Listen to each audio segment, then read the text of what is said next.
안녕하세요. 경영지도사를 연구하는 경영지도사입니다. 이학식 외 소비자 행동 제8판 이게 2024년도 말에 출간이 됐습니다. 요 소비자 행동 요 교재가 경영지도사 시험에서는 상당히 중요한 교재입니다. 그래서 이 교재 이게 신간이기 때문에 이 교재에 들어가 있는 주요 내용에 대해서 해설 강의를 이렇게 준비를 했습니다. 총 7부로 되어 있고 장은 총 15장까지 이렇게 구성이 되어 있습니다. 이 부 이거는 뭐 의미가 없고요. 1장에서부터 15장까지 요 관련된 내용이 어떤 것들이 있는지 한번 살펴나가 보도록 하시겠습니다. 제1장 마케팅과 소비자 행동 연구 그래가지고 소비자 행동에 대한 개괄적인 내용을 쭉 써놨습니다. 그래서 이번 장은 제1장은요. 시험 대비해서는 그닥 중요한 내용은 아닌 것 같습니다. 그러니까 한번 쭉 읽어보시는 정도로만 한번 봐주시면 될 것 같아요. 소비자 행동과 마케팅의 정의, 그래서 소비자 행동을 이렇게 정의를 내리고 있습니다.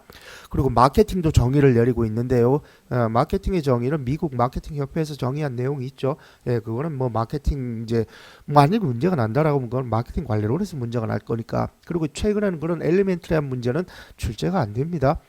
어쨌든 소비자 행동은 이런 식으로 정리를 해놓고 있고요. 그러면서 소비자 행동에 있어서의 핵심 요소, 그래서 5가지를 정리를 하고 있습니다. 먼저 다양한 제공물이 포함이 된다. 그리고 획득 사용 처분을 하는 일련의 활동이다. 그리고 시간에 의해서 수행되는 동태적인 활동이다. 그리고 다수의 개인들이 참여를 한다. 다양한 의사결정이 이루어진다. 그래서 총 5개를 핵심 요소로 적어놓고 있습니다. 마케팅에서도 핵심 요소가 있죠. 그 필립 코틀러가 얘기했던 5가지 핵심 요소. 시장이 있어야 된다. 그리고 교환의 대상이 있어야 된다. 교환을 할 능력이 있어야 되고 의지가 있어야 되고 그런 의지는 가치에 기반하고 있다. 이런 내용들을 그 필립 코틀러가 예전에 얘기한 적이 있습니다. 마찬가지로 소비자 행동도 이런 핵심 요소를 포함을 하고 있다라고 이학식 교재에 이렇게 쓰여져 있어요. 뭐 시험을 대비해서는 그닥 중요한 내용은 아닌 것 같고요. 그리고 마케터에 의한 소비자 욕구의 창조가 가능한가? 요거는요, 이 박승배 교재에도 그런 비슷한 내용을 써놓고 있는데요. 박승배 교재 보면은 동기 연구에서 과연 기업이 소비자 동기를 유발할 수 있느냐라는 내용이 나오거든요. 거기에 비슷한 내용이다라고 보여집니다. 어쨌든 이 마케팅에 의해 가지고 소비자 가치라든가 생활 양식의 변화가 가능할 수 있겠죠. 그래서 그 박승배 교재 동기 관련된 내용도 그 살짝 포함이 되어 있으니까 그것 같이 연구하면 되는데 마찬가지로 이것도 시험을 대비해서는 그닥 중요한 내용은 아닌 것 같고요. 기업 경영 철학으로서의 마케팅 개념 그래가지고 생산 개념, 마케팅 개념 이렇게 적어놓고 있는데 이거는 한 2, 3년 전에 한번 출제가 된 적이 있습니다. 마케팅 관리론에서 문제가 출제가 됐어요.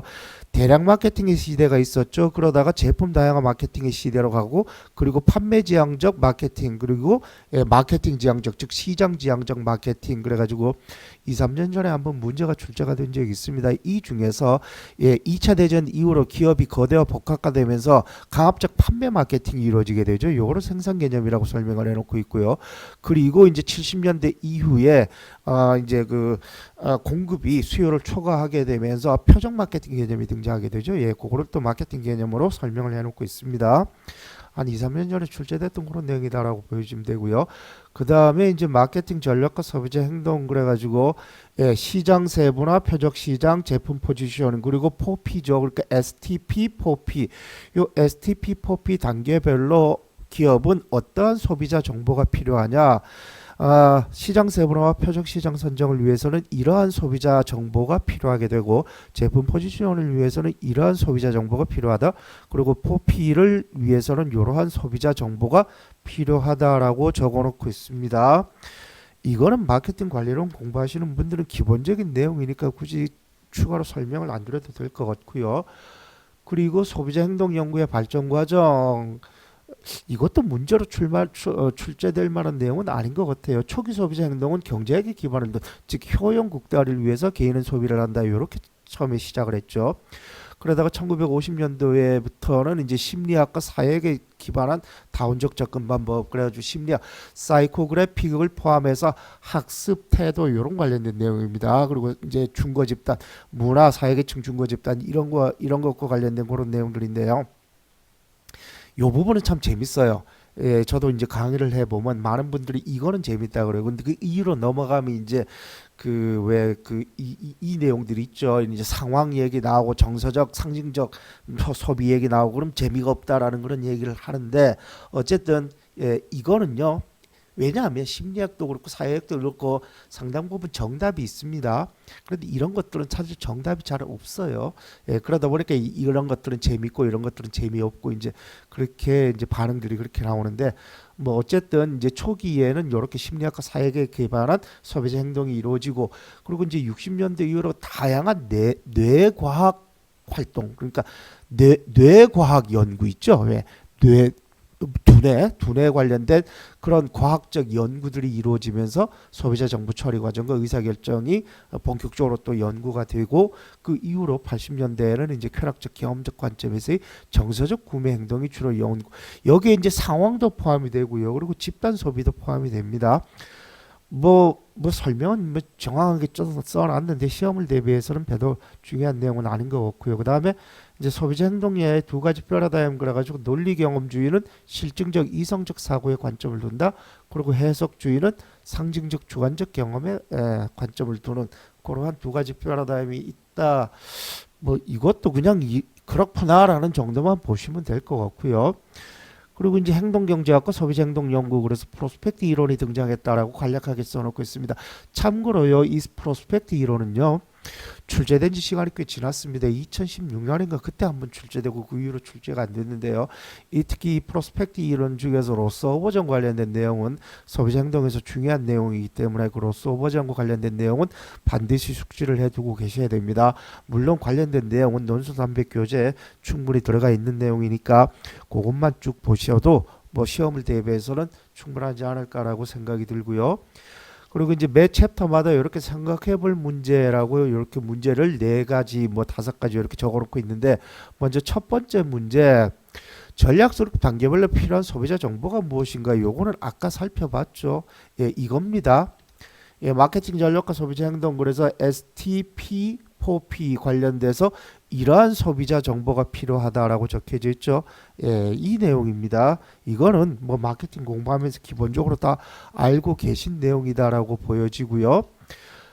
그 다음 주제 스타벅스가 브랜드 파워를 구축한 과정을 현재에서 쾌락적 경험적 관점에서 생각해 보라. 그 스타벅스 성공 사례 관련된 책들이 여러 권이 나와 있어요. 저도 한 3권 정도를 읽고 좀 정리를 해놓은 내용이 있는데요. 그 스타벅스 성공 사례 보면은 몇 가지 키워드들이 나옵니다. 예를 들어서 바리스타, 그리고 디지털 노마드, 그리고 나만의 오피스 이런 내용들이 나와요. 그러니까 2000년 이후로 이제 보잉 버스트가 이루어지고 그리고 이 인터넷이 발전하면서 소위 모바일 오피스가 이제 이루어지게 됩니다. 우리나라에서는 그걸 재택근무라고 흔히들 표현하는데 정확하게 얘기하면 재택근무는 아니에요. 그러니까 움직이는 오피스라는 개념이죠. 그러다 보니까 개인이 노트북 하나 들고 이제 내 마음대로 왔다 갔다 하면서 이제 그 사무 활동을 본다.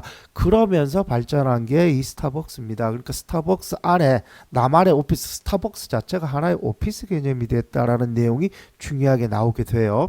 그게 보잉버스트하고 또 연관이 돼 있다라고 그런 내용들이 쭉 나오는데 어쨌든 뭐 길게 설명할 내용은 아닙니다. 왜냐하면 이런 것들이 시험에 나올 가능성은 뭐 없으니까요. 다만 나중에 합격하고 난 다음에 한번 스타벅스 성공 사례 관련된 책이 몇 권이 있는데 그 책 한두 권 정도 한번 읽어보시면 좋을 것 같아요.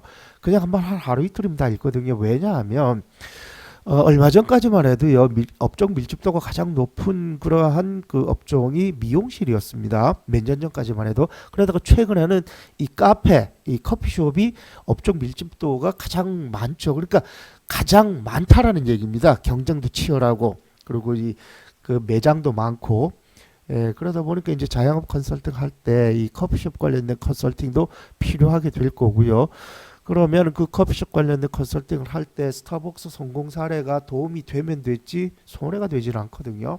한번 쭉 읽어보시는 것도 좋을 거다라는 생각이 들어서 나중에 한번 읽어보세요. 합격하고 난 다음에 스타벅스 성공 사례 이 얘기가 나옵니다. 쾌락적 경험적 관점 즉 디지털 노마드 그리고 나만의 오피스, 모바일 오피스 그러면서 이런 얘기들이 나와요. 그리고 스타벅스 그러니까 그 바리스타와의 그 어떤 그 유쾌한 경험 뭐 이런 얘기도 나오고 뭐 대충 그렇습니다. 그 다음에 논리 경험주의와 해석주의의 특징을 비교해라. 아까 조금 전에 그 논리 경험주의는 실증적 이성적 사고에 기반을 두고 있고 해석주의는 상징적 주관적 경험에 관점을 두고 있다. 그러니까 소비자의 이러한 사고 그리고 이러한 경험 이런 것들을 어떤 식으로 마케팅 조사를 할 거냐 이제 거기에 관련 내용인데요. 그런데 제가 생각했을 때 마케팅 조사 기법이 구분되어 있는 것은 아닙니다. 동일한 연구 설계, 동일한 조사 기법에서도 설문을 어떻게 하느냐에 따라 가지고 어떤 소비자의 이성적 사고에 관련된 정보를 얻을 수도 있고 아니면 쾌락적 경험과 관련된 정보를 얻을 수도 있는 것이지 뭐 조사 기법 자체가 달라지는 것은 아니다라고 저는 보여지거든요. 예, 그럼 이것도 한번 쭉 읽어보시기를 바라고요. 한번 생각해 보시기를 바라고요.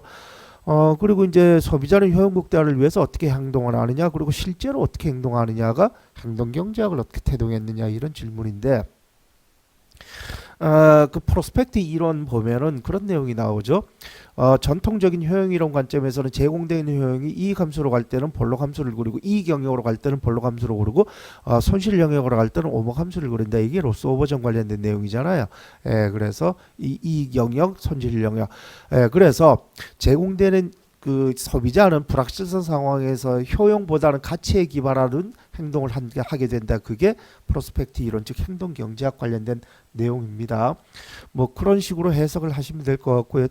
여기서 특히 이 아까도 말씀드렸지만 이 프로스펙트 이론 특히 그 중에서 로스 오버전은 언제라도 다시 문제가 출제될 가능성이 있으니까 그거는 꼭 뒤에 가가지고 로스 오버전은 잘 공부를 해 두셔야 됩니다. 그거 소비자의 대안 평가의 영향 요인 중에 하나로 나온다 그랬어요. 휴리스틱 그리고 프로스펙트 이론 그리고 유인 효과 타협 효과 뭐 대조 효과 뭐 이런 내용들 그 중에서 이제 유인 효과 타협 효과 대조 효과 이런 것들은 출제가 됐는데 휴리스틱은 또 한 번도 출제가 안 됐고요. 그리고 프로스펙트 이론도 출제된 지 시간이 꽤 많이 지났습니다. 그러니까 그것도 꼭 한번 다시 준비를 해 두셔야 됩니다. 이렇게 해서 이번에는 1장 1장에서 뭐 이런 내용들 이런 내용들에 대해서 한번 쭉 살펴봤습니다. 다시 말씀드리지만 시험을 위해서 그렇게 그닥 준비해야 될 내용은 아니고요. 그냥 한번 이런 게 쓰여져 있구나라는 정도만 한번 읽어만 보시면 되지 않을까라고 생각이 됩니다. 이상으로 이제 다음 시간에는 또 제2장이 뭐였나요? 2장이 소비자 행동 개관 그래가지고 여기서 이제 뭐 관여라든가 아니면 정보 처리 과정이라든가 이런 내용들을 개략적으로 2장에 써놓고 있습니다. 다음 시간에는 2장 관련된 내용을 또 한번 살펴보도록 하시겠습니다. 시청하시느라고 고생하셨습니다.